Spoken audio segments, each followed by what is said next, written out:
잠이 들 때까지 한 번 더 울리지 않는 핸드폰을 들고 요즘 따라 내 거는 내 거 아닌 내 거라든 Assalamualaikum warahmatullahi wabarakatuh. Pada kesempatan kali ini, kami dari kelompok 1 Sirek 2C akan mempresentasikan mengenai hasil analisis kami pada visi, misi, analisis terhadap external factor evaluations, analisis terhadap competitor profile matrix, analisis terhadap internal factor evaluations, serta analisis terhadap QSPM. Adapun anggota dari kelompok kami, yang pertama ada Regen Pratama Andala Reski, kemudian ada saya, Olivia Putri Tama, ada pula rekan saya Muhammad Fatih Haris Syaskar, kemudian ada rekan saya Keisyano Fitri Auria, dan terakhir ada rekan saya Andika Ahmad Muzaki. Profil company yang akan kami analisis itu berasal dari Fasilkom Unsri. Fasilkom Unsri atau Fakultas Ilmu Komputer dari Universitas Sriwijaya merupakan salah satu fakultas di Universitas Sriwijaya yang berfokus pada bidang pendidikan, penelitian, dan pengembangan, terutama di bidang ilmu komputer dan juga teknologi informasi. Nah, Fasilkom Unsri ini juga menawarkan beberapa program studi dengan berbagai tingkatan seperti sarjana atau S1 maupun pasca sarjana seperti S2 dan juga S3. Fakultas ini memiliki visi yang untuk menjadi suatu institusi yang unggul di bidang ICT, berintegritas, dan berjiwa technopreneurship. Berikutnya akan dijelaskan mengenai analisis visi Fasilkom Unsri oleh rekan saya, Andika. Kepada Andika, dipersilahkan. Baik, terima kasih moderator. Di sini visi Fasilkom Unsri yaitu pada tahun 2025 menjadi institusi yang unggul di bidang ICT, berintegritas dan berjiwa technopreneurship. Hasil analisis kami, isi dari visi tersebut sudah cukup baik karena sudah menunjukkan Fakultas Ilmu Komputer itu sendiri. Namun, karena target tahun yang disebutkan membuat visi tersebut terlihat sangat ambisius dan tidak relevan apabila sudah melewati waktu yang ditentukan. Selain itu, bahasa yang digunakan sulit dipahami oleh orang awam. Selanjutnya kita masuk ke misi Fasilkom Unsri. Di sini misi Fasilkom Unsri ada 6. Yang pertama, menyelenggarakan dan mengembangkan pendidikan tinggi dalam upaya menghasilkan manusia terdidik yang dapat menerapkan dan mengembangkan ilmu pengetahuan bidang informasi, komunikasi, dan teknologi.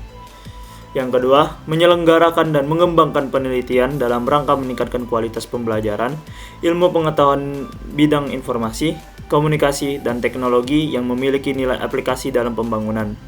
Yang ketiga, menyelenggarakan dan mengembangkan pengabdian kepada masyarakat dengan menerapkan ilmu pengetahuan bidang informasi, komunikasi, dan teknologi untuk mewujudkan kesejahteraan dan kemajuan masyarakat. Yang keempat, menyelenggarakan pembinaan dan pengembangan bakat, minat, penalaran, dan kesejahteraan mahasiswa. Yang kelima, melaksanakan kerjasama MOA dengan lembaga lain, baik nasional maupun internasional. Yang keenam, melaksanakan manajemen administrasi yang modern, profesional, efektif, efisien, dan akuntabel. Selanjutnya ini hasil analisis dari misi Fasilkom Unsri. Yang pertama, customer. Di dalam misi Fasilkom Unsri telah dinyatakan bahwa target pengabdian yang dilaksanakan adalah masyarakat. Itu tercantum di misi Fasilkom Unsri poin ketiga. Selanjutnya, product or service. Misi dari Fasilkom Unsri sudah memuat produk ataupun jasa yang mereka sediakan, yaitu pembinaan dan pengembangan bakat, minat, penalaran, dan kesejahteraan mahasiswa. Di sini di misi Fasilkom Unsri sudah tercantum di poin kedua. Selanjutnya, market. Di dalam misi Fasilkom Unsri tidak disebutkan secara spesifik mengenai pasar secara geografis. Selanjutnya, teknologi. Pengembangan teknologi sudah dimuat dalam misi Fasilkom Unsri, yaitu meningkatkan kualitas pembelajaran, ilmu pengetahuan bidang informasi, komunikasi, dan teknologi yang memiliki nilai aplikasi dalam pembangunan. Di misi tercantum di poin kedua. Selanjutnya, concern for survival, growth, dan profitability. Sesuai dengan misi Fasilkom Unsri poin ke-6, yang dimana mereka berfokus pada manajemen yang baik, dapat memastikan keberlangsungan hidup, mendorong pertumbuhan, dan meningkatkan profitabilitas. Selanjutnya, filosofi. telah ditunjukkan dalam misi Fasilkom Unsri bahwa mereka memiliki prinsip dasar dan keyakinan tujuan dan tindakan organisasi, yaitu melaksanakan manajemen administrasi yang modern, profesional, efektif, efisien, dan akuntabel. Di misi sudah tercantum di poin ke-6. Selanjutnya, self-concept. Di dalam misi tersebut menunjukkan upaya Fasilkom Unsri untuk menghasilkan manusia yang terdidik yang dapat menerapkan dan mengembangkan ilmu pengetahuan bidang informasi, komunikasi, dan teknologi. Di dalam misi sudah tercantum di poin ke-1. Selanjutnya yaitu concern for public image. Pada misi Fasilkom Unsri menunjukkan bahwa misi tersebut berkomitmen untuk memberikan manfaat nyata bagi masyarakat, yaitu dengan menerapkan ilmu pengetahuan bidang informasi, komunikasi, dan teknologi untuk mewujudkan kesejahteraan dan kemajuan masyarakat, serta menjalin kerjasama dengan lembaga lain, baik nasional maupun internasional. Kedua hal ini dapat meningkatkan reputasi positif Fasilkom Unsri di mata masyarakat. Di misi Fasilkom Unsri sudah tercantum di poin ke-3 dan juga poin ke-5. Yang terakhir, concern for employees. Di dalam misi Fasilkom Unsri tidak disebutkan secara spesifik. Sekian dari saya. Saya kembalikan ke moderator. Baik, terima kasih kepada Andika. Berikutnya akan dijelaskan mengenai analisis external factor evaluation dari Fasilkom Unsri yang akan dijelaskan oleh saya sendiri. Tentunya di dalam external factor evaluations terdapat dua faktor yang akan kami analisis, yaitu faktor peluang dan juga ancaman. Dimulai dari faktor peluang terlebih dahulu, faktor pertama yang dapat kami ambil adalah kerjasama dengan pihak eksternal seperti melakukan pertukaran pelajar. Hal ini kami berikan bobot 0,05 karena kami meyakini bahwasanya peluang ini dapat menjadi suatu peluang yang baik bagi Fasilkom Unsri jika dimanfaatkan dengan baik ke depannya. Akan tetapi kami memberikan rating 2 di dalam peluang ini karena kami merasa bahwa Fasilkom tersendiri belum terlalu maksimal dalam memanfaatkan peluang ini sehingga didapatkan weighted score berupa 0,10. Berikutnya ada kesadaran masyarakat mengenai pentingnya teknologi. Dalam era modern ini tentunya kesadaran masyarakat terhadap pentingnya teknologi itu akan semakin meningkat. Hal inilah yang menyebabkan kami memberikan bobot 0,07 dan rating 3. Rating 3 di sini menyatakan bahwasanya Fasilkom telah menanggapi peluang ini dengan sangat baik dan memanfaatkan peluang ini untuk menarik minat terhadap teknologi ke depannya, sehingga akan banyak orang yang berminat terhadap Fasilkom Unsri dan dihasilkan weighted score berupa 0,21. Untuk peluang nomor 3 itu dijadikan Universitas Sriwijaya sebagai PTN berbasis hukum. Nah, maksud dari dijadikannya Universitas Sriwijaya sebagai PTN berbasis hukum ini dijadikan sebagai peluang karena kami melihat bahwasanya dengan dijadikan Universitas Sriwijaya sebagai PTN berbasis hukum maka akan terjadi banyak sekali perubahan yang dapat menguntungkan bagi Fasilkom Unsri itu tersendiri. Maka dari itu kami memberikan bobot 0,10 dan rating 4 karena dari Fasilkom itu tersendiri juga sudah sangat baik dalam menanggapi peluang dari Universitas Sriwijaya ini yang dihasilkan weighted score berupa 0,40. Kemudian nomor 4, didorongnya kerjasama antara PTN dan perusahaan tambang oleh pemerintah. Kami memberikan bobot 0,10 karena dengan adanya peluang ini maka akan terjalinnya jaringan yang lebih luas sehingga koneksi-koneksi dari para lulusan Fasilkom akan lebih baik. Itulah mengapa kami juga memberikan rating 3 karena kami juga melihat bahwa Fasilkom dapat memanfaatkan peluang ini dengan baik meskipun belum mencapai maksimalisasi sehingga dihasilkan weighted score berupa 0,30. Nomor 5 itu mengenai UU Minerba yang menuntut adanya transparansi dan akuntabilitas dalam pengelolaan tambang. Kami melihat ini sebagai suatu peluang dengan bobot 0,05 karena sesuai dengan respon Fasilkom yang kami berikan rating 2 itu Fasilkom dapat memberikan kontribusi dalam menciptakan dan juga memperluas lapangan penelitian dan juga praktik untuk membangun teknologi-teknologi baru yang dapat membantu administrasi sehingga mempermudah transparansi dan akuntabilitas. Namun kami juga meyakini bahwa poin nomor 5 ini juga dapat menjadi suatu ancaman yang akan dibahas pada faktor ancaman nanti. Weighted score yang didapat dari poin nomor 5 adalah 0,10. Untuk nomor 6 yaitu kebutuhan akan tenaga kerja berbasis IT yang semakin tinggi. Di sini kami juga melihat bahwa peluang ini merupakan suatu peluang yang dapat dimanfaatkan secara baik apabila telah dikelola dan dimanfaatkan oleh Fasilkom Unsri dengan sangat baik. Maka dari itu kami memberikan bobot 0,08 dan rating 4 sehingga dihasilkan weighted score berupa 0,32. Nomor 7 yaitu dukungan pemerintah terhadap transformasi digital. Kami memberikan bobot 0,07 dikarenakan peluang ini dapat membantu Fasilkom tersendiri itu untuk semakin maju dikarenakan dari pemerintah tersendiri itu sudah mendukung transformasi digital yang berkaitan dengan digitalisasi ataupun teknologi yang akan dimanfaatkan di dalam Fasilkom Unsri itu tersendiri. Maka dengan demikian kami memberikan rating 3 dan menghasilkan weighted score berupa 0,21. Untuk poin nomor 8 yaitu kemajuan teknologi yang mendukung sektor tambang. Kemajuan teknologi yang dimaksud adalah ketika kemajuan teknologi itu dapat menciptakan teknologi-teknologi baru yang dapat membantu bagian sektor tambang. Hal ini merupakan faktor eksternal ataupun peluang dari pihak eksternal yang dapat diambil dan juga dimanfaatkan oleh Fasilkom Unsri apabila Fasilkom Unsri dapat memanfaatkannya dengan baik. Maka dengan demikian kami memberikan bobot 0,07 dengan rating 3 sehingga didapatkan weighted score berupa 0,21. Nomor 9 itu meningkatnya minat terhadap AI. Nah, kami juga meyakini bahwa meningkatnya minat terhadap AI ini merupakan suatu peluang dari eksternal karena ketika minat terhadap AI itu semakin tinggi, maka minat para masyarakat terhadap teknologi juga akan semakin tinggi. Hal ini juga berkaitan dengan poin nomor 2. Maka dengan demikian kami memberikan bobot 0,06 dengan rating 3 sehingga dihasilkan weighted score sebanyak 0,18. Untuk nomor 10 itu otonomi dan fleksibilitas pengelolaan yang mana kami beri skor 0,05 dengan rating 2 sehingga dihasilkan weighted score berupa 0,10. Kemudian ada pula analisis eksternal faktor evaluations pada bagian threats atau ancaman. Untuk faktor nomor 1 itu potensi kenaikan biaya kuliah akibat perubahan status Unsri menjadi PTNBH.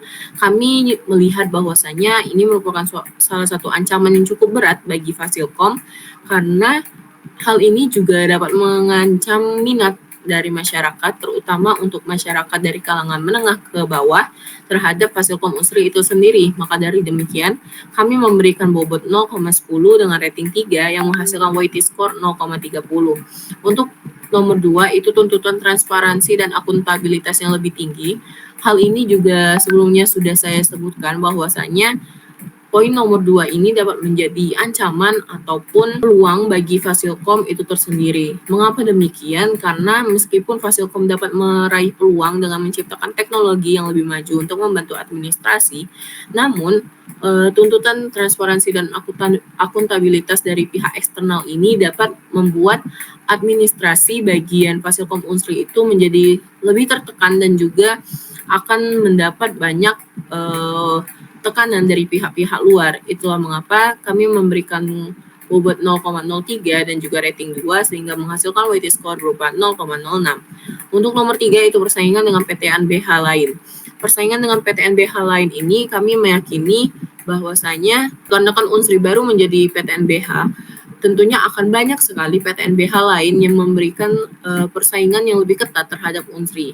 Namun, kami memberikan bobot 0,05 karena dari Sumatera Selatan itu tersendiri, PTNBH yang baru didirikan ialah hanya Unsri saja. Itulah mengapa kami juga memberikan rating 3 karena menurut kami dari Fasilkom itu tersendiri juga sudah memanfaatkan status PTNBH dengan sangat baik, sehingga dihasilkan weighted score berupa 0,15. Untuk nomor 4 itu maraknya terjadi cyber attacking, yang mana dengan bobot 0,05 dan rating 1 karena dari Fasilkom itu tersendiri juga belum benar-benar sering terjadi dan juga jarang terlihat bagaimana perlakuan Fasilkom dalam menanggapi ancaman ini.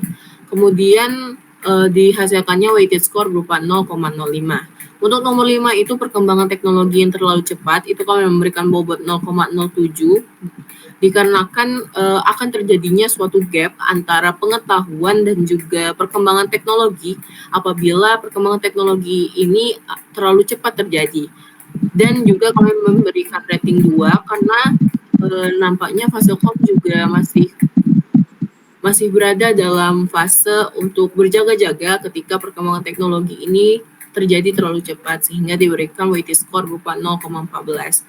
Diberikan total dari analisis external factor evaluations ini yaitu 2,83 yang mana berada di atas rata-rata yang mengartikan bahwa Fasilkom Unsri sudah menanggapi external factor evaluations ini dengan sangat baik. Berikutnya akan dijelaskan mengenai analisis kompetitor profile matrix yang akan dijelaskan oleh rekan saya yaitu Regen. Kepada Regen, dipersilahkan.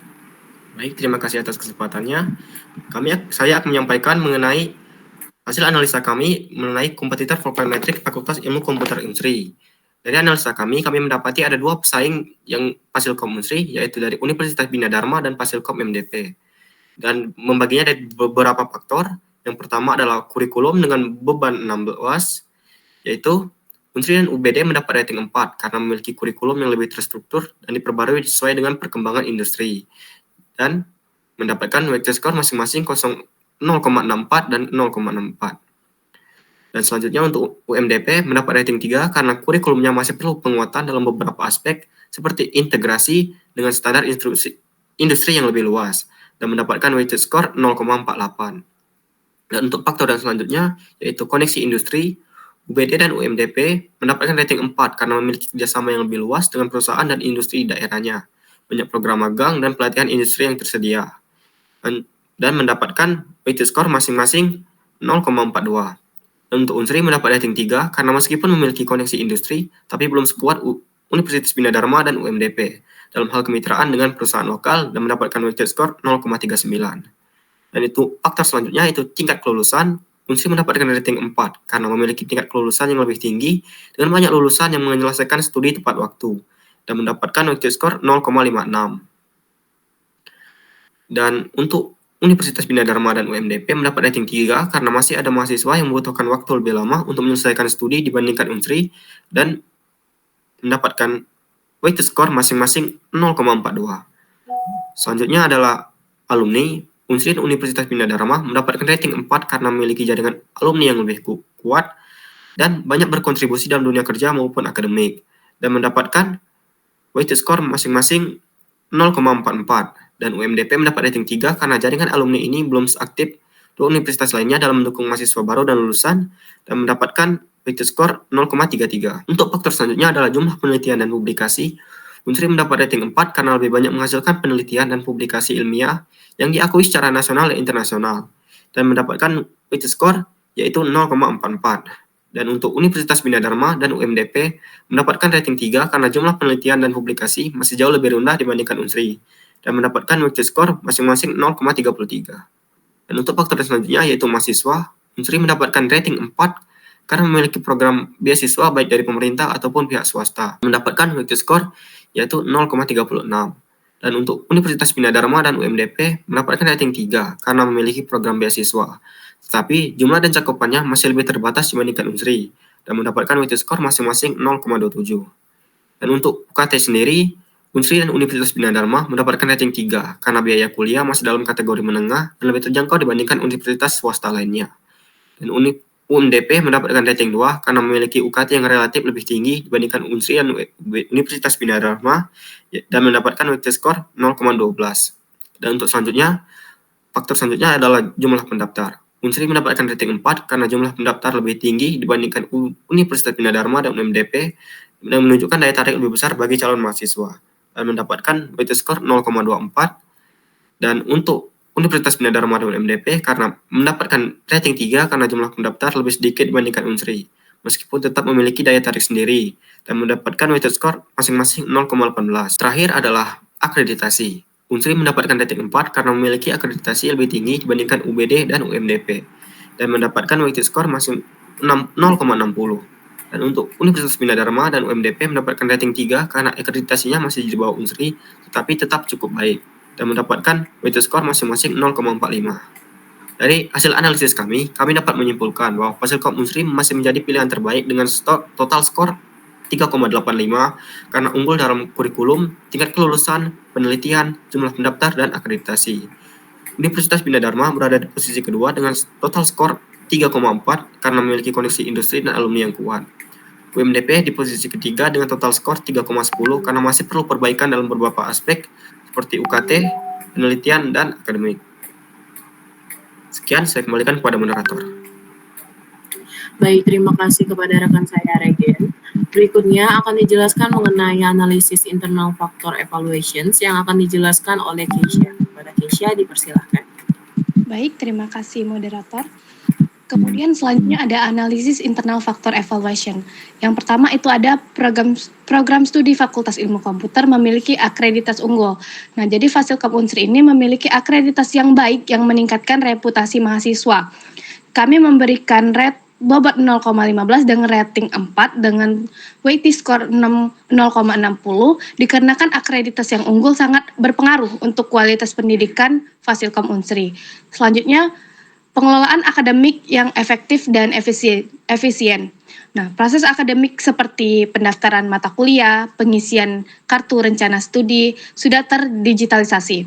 Kami memberikan bobot 0,05 dengan rating 3 dengan weighted score yaitu 0,15. Dikarenakan pengelolaan akademik Fasilkom sudah baik, namun ada beberapa sistem yang masih perlu pengembangan. Kemudian yang ketiga itu ada fasilitas laboratorium komputer yang memadai serta cukup untuk mendukung pembelajaran.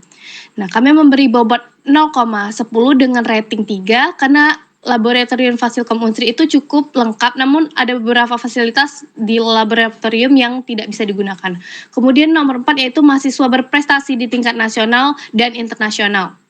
Nah, mahasiswa Fasilkom cukup aktif dalam menorehkan prestasi. Kami memberikan bobot 0,08 dengan rating 3 dengan total weighted score yaitu 0,24. Karena mahasiswa Fasilkom itu memiliki prestasi di tingkat nasional maupun internasional, namun masih perlu dikembangkan atau ditingkatkan. Kemudian yang kelima ada lulusan kompetitif. Lulusan dari Fasilkom Unsri berkualitas dan telah bekerja di berbagai bidang penting. Kami memberikan bobot 0,10 dengan rating 3 dikarenakan banyak lulusan dari Fasilkom yang bekerja di perusahaan teknologi. Yang keenam yaitu program studi beragam. Fasilkom Unsri menyediakan berbagai program seperti sistem informasi, teknik informatika, sistem komputer, komputerisasi akuntansi, teknik komputer, manajemen informatika. Kami memberi bobot 0,05 dengan rating 3 karena prodi pada Fasilkom Unsri beragam namun belum terlalu banyak. Kemudian yang ketujuh yaitu dosen berkualitas dan berpengalaman. Banyak dosen Fasilkom yang berasal dari universitas ternama. Kami memberi bobot 0,05 dengan rating 4 karena dosen yang berkualitas berpengaruh pada akreditas dan pembelajaran. Kemudian yang kedelapan ada penerbitan jurnal yang berkualitas. Fasilkom Unsri mewadahi baik mahasiswa maupun dosen yang ingin melakukan penelitian. Kami memberi bobot 0,07 dengan rating 3 karena dosen Fasilkom sering mengadakan penelitian serta mengajak mahasiswa untuk ikut serta dalam penelitian tersebut. Nah, kemudian untuk weakness-nya, yang pertama itu dosen yang tidak konsisten untuk aktif mengajar. Nah, adanya dosen yang tidak konsisten untuk aktif mengajar membuat mahasiswa itu tertinggal dalam hal materi ataupun pembelajaran. Kami memberi bobot 0,15 dengan rating 1 karena dosen yang tidak aktif mengajar sangat berpengaruh pada pembelajaran. Baik, selanjutnya. Kelemahan kedua yaitu fasilitas parkir terbatas dan kurang memadai. Nah, fasilitas parkir yang terbatas dan banyaknya mahasiswa terkadang membuat mahasiswa parkir sembarangan. Kami memberi bobot 0,03 dengan rating 2 karena fasilitas parkir tidak memiliki pengaruh yang besar terhadap Fasilkom Unsri. Kemudian yang ketiga, terbatasnya internet berkecepatan tinggi atau internet berkecepatan rendah. Nah, akses internet yang kurang stabil ini kurang mendukung perkuliahan sehingga mahasiswa itu kesulitan untuk mengakses internet. Kami memberi bobot 0,07 dengan rating 2 karena internet yang kurang stabil tidak terjadi di seluruh daerah Fasilkom. Nah, kemudian yang terakhir ada sistem digital belum sepenuhnya terintegrasi. Nah, beberapa sistem akademik masih perlu pengembangan lebih lanjut, contohnya seperti e-learning. Nah, kami memberi bobot 0,10 dengan rating 1 karena sistem akademik yang kurang terintegrasi. Baik, selanjutnya saya kembalikan ke moderator. Baik, Untuk analisis dari internal factor evaluation itu juga kami juga mendapatkan nilai dengan total 2,60. Untuk berikutnya itu analisis tentang alternatif strategi dan juga QSPM yang akan dijelaskan oleh rekan saya Fatih. Kepada Fatih dipersilahkan. Baik, di sini kami memiliki dua strategi, yaitu strategi yang pertama memperluas program studi dan pilihan jenjang D3 yang masuk ke kategori related diversification. Dan untuk strategi kedua itu pengembangan kurikulum yang relevan dengan industri teknologi yang masuk ke kategori product development. Selanjutnya itu untuk di peluang. Faktor yang pertama, kerjasama dengan pihak eksternal seperti melakukan pertukaran pelajar. Untuk daya tariknya, tidak ada daya tarik untuk kedua strategi. Selanjutnya, kesadaran masyarakat mengenai pentingnya teknologi. Di sini kami beri daya tarik 1 untuk strategi memperluas program studi dikarenakan untuk memperluas program studi, sebuah fakultas itu bergantung kepada universitasnya. Dan kami beri daya tarik 3 untuk strategi pengembangan kurikulum dikarenakan kurikulum harus menyesuaikan dengan meningkatnya kesadaran akan teknologi dari masyarakat. Selanjutnya, faktor yang ketiga, dijadikannya Universitas Sriwijaya sebagai PTN berbasis hukum. Kami beri daya tarik 4 pada strategi memperluas program studi, dikarenakan dengan dijadikannya Unsri sebagai PTN berbasis hukum, maka Universitas Sriwijaya memiliki kendali sendiri untuk memperluas program studi. Dan kami juga memberi daya tarik 4 kepada strategi pengembangan kurikulum dengan alasan yang sama, yaitu Universitas Sriwijaya memiliki kendali sendiri dengan dijadikannya PTNBH. Faktor yang keempat, didorongnya kerjasama antara PTN dan perusahaan tambang oleh pemerintah. Tidak ada daya tarik untuk kedua strategi. Yang kelima, Undang-Undang Minerba menuntut adanya transparansi dan akuntabilitas dalam pengelolaan tambang. Tidak ada daya tarik untuk kedua strategi. Faktor yang keenam, kebutuhan akan tenaga kerja berbasis IT yang semakin tinggi. Kami beri daya tarik 4 untuk strategi memperluas program studi, karena jika kebutuhan akan tenaga kerja IT yang semakin tinggi, maka tuntutan masyarakat terhadap program studi yang berhubungan dengan IT akan meningkat juga. Kami juga memberi daya tarik 4 untuk strategi pengembangan kurikulum yang relevan, karena Fasilkom Unsri memiliki peluang untuk mengembangkan kurikulum yang relevan terhadap kebutuhan industri teknologi. Faktor yang ketujuh, dukungan pemerintah terhadap transformasi digital. Kami beri daya tarik 3 dikarenakan pemerintah telah mengeluarkan berbagai kebijakan dan program untuk mendukung digitalisasi. Namun dampaknya belum rata di berbagai wilayah. Dan kami beri daya tarik 1 untuk strategi pengembangan kurikulum karena pemerintah tidak ada kaitannya. Hal ini dikarenakan pengembangan kurikulum itu dilakukan oleh pihak internal. Faktor yang ke-8, kemajuan teknologi yang mendukung sektor tambang. Kami beri daya tarik 1 karena strategi memperluas program studi tidak ada kaitannya dengan sektor tambang. Dan kami beri daya tarik 2 pada strategi pengembangan kurikulum yang relevan dikarenakan untuk sektor tambang saat ini masih terbatas dan belum sepenuhnya dimanfaatkan. Faktor yang ke-9, meningkatnya minat terhadap AI. Kami beri daya tarik 4 pada strategi memperluas program studi. Fasilkom Unsri memiliki peluang yang besar untuk menambahkan program studi yang berfokus kepada AI atau kecerdasan buatan. Dan kami beri daya tarik 3 pada strategi pengembangan kurikulum dikarenakan minat terhadap kecerdasan ini terus berkembang. Namun belum semua pihak sepenuhnya siap untuk menerapkan potensi dari AI. Dan untuk faktor yang ke-10, otonomi dan fleksibilitas pengelolaan. Kami beri daya tarik 4 pada strategi memperluas program studi dikarenakan Unsri memiliki kemampuan untuk mengambil keputusan secara mandiri setelah mendapatkan status PTNBH. Dengan hal ini, Fasilkom Unsri memiliki kebebasan dalam memperluas program. Dan kami beri daya tarik 4 pada strategi pengembangan kurikulum yang relevan sama seperti alasan strategi di atas. Dikarenakan Unsri memiliki kemampuan untuk melakukan pengembangan terhadap kurikulum mereka sendiri. Selanjutnya, yaitu ancaman. Faktor ancaman yang pertama, potensi kenaikan biaya kuliah akibat perubahan status Unsri menjadi PTN berbasis hukum. Kami beri daya tarik 3 pada strategi memperluas program studi, dikarenakan untuk memperluas program studi pada universitas yang berstatus PTNBH, Unsri memiliki potensi kenaikan biaya kuliah untuk mendukung peningkatan kualitas fasilitas dan layanan. Dan kami beri daya tarik 1 pada strategi pengembangan kurikulum dikarenakan untuk mengembangkan kurikulum yang relevan dapat dilakukan tanpa menaikkan biaya kuliah.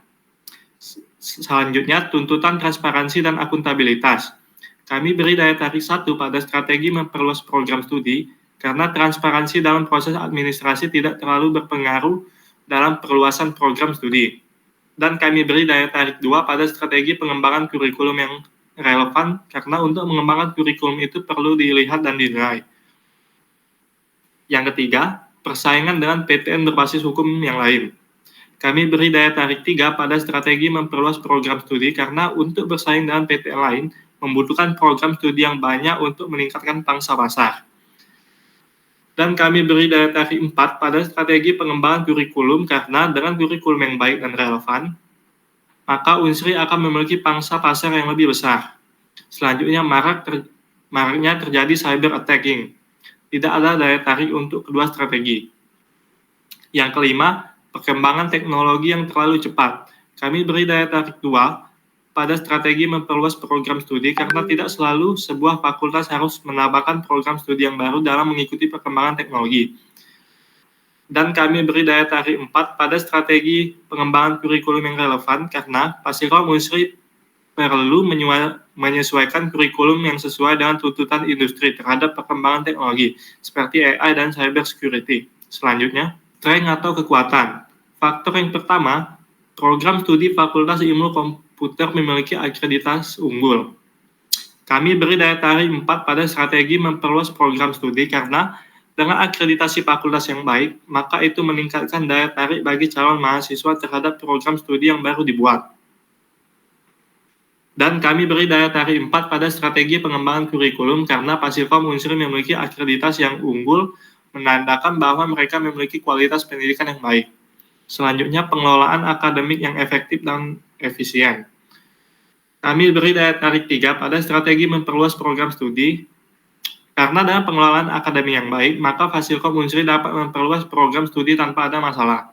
Dan kami beri daya tarik 3 pada strategi pengembangan kurikulum dengan alasan yang sama, karena Fasilkom Unsri dapat mengembangkan kurikulumnya untuk memenuhi kebutuhan mahasiswa dan tuntutan industri. Yang ketiga, fasilitas laboratorium komputer yang memadai serta cukup untuk mendukung pembelajaran.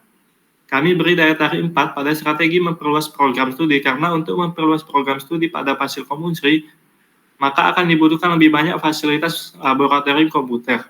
Untuk Fasilkom Unsri sendiri telah memiliki fasilitas yang memadai terhadap laboratorium komputer.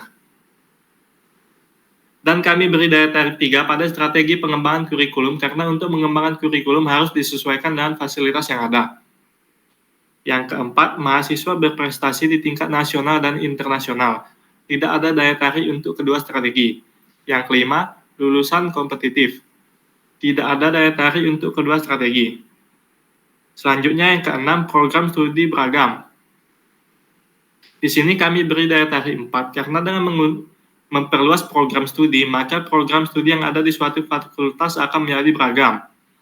Dan kami beri daya tarik 3 pada strategi pengembangan kurikulum karena dengan adanya program studi yang beragam, maka dalam mengembangkan kurikulum harus disesuaikan dengan setiap program studi yang ada. Yang ketujuh, dosen berkualitas dan berpengalaman. Kami beri daya tarik 3 karena untuk memperluas program studi perlu mempertimbangkan kualitas dan pengalaman dosen yang ada. Dan kami beri daya tarik 3 untuk strategi pengembangan kurikulum karena dengan dosen yang berkualitas akan dengan mudah menerapkan kurikulum yang dikembangkan. Yang kedelapan, penerbitan jurnal yang berkualitas. Tidak ada daya tarik untuk kedua strategi. Selanjutnya, weakness atau kelemahan. Faktor yang pertama, dosen yang tidak konsisten untuk aktif mengajar. Kami beri daya tarik 2 pada strategi memperluas program studi karena menunjukkan bahwa masalah tidak konsisten dalam mengajar cukup signifikan, namun tidak sepenuhnya menghambat pengembangan program studi baru. Dan kami beri daya tarik 4 pada strategi pengembangan kurikulum yang relevan karena kurikulum yang baru membutuhkan dosen yang konsisten dalam mengajar. Selanjutnya, fasilitas praktik terbatas dan kurang memadai. Tidak ada daya tarik dalam kedua strategi. Selanjutnya, terbatasnya internet berkecepatan tinggi atau internet berkecepatan rendah. Tidak ada daya tarik dalam kedua strategi. Dan yang terakhir, sistem digital belum sepenuhnya terintegrasi. Kami beri daya tarik 1 untuk strategi memperluas program studi karena walaupun sistem digitalnya tidak terintegrasi, strategi memperluas program studi akan tetap dilakukan kalau memang dibutuhkan. Dan kami beri daya tarik 2 pada strategi pengembangan kurikulum karena terkadang untuk mengeksekusi kurikulum yang baru dikembangkan membutuhkan sistem digital yang terintegrasi seperti SIMA atau e-learning. Selanjutnya, di sini kami menjumlahkan total daya tarik untuk kedua strategi. Untuk strategi memperluas program studi, di sini kami mendapatkan hasil total daya tarik 4,03. Dan untuk strategi yang kedua yaitu pengembangan kurikulum yang relevan, setelah kami jumlahkan memiliki total daya tarik 4,31. Sekian, saya kembalikan ke moderator. Baik, terima kasih kepada rekan saya, Fatih. Maka dari itu, berakhir pula presentasi kami pada kegiatan hari ini. Kami mengucapkan mohon maaf apabila ada salah kata maupun kesalahan dalam materi yang kami sampaikan. Hingga kami akhiri dengan wabillahi taufiq wal hidayah. Wassalamualaikum warahmatullahi wabarakatuh. 잠이 들 때까지 한 번 더 울리지 않는 핸드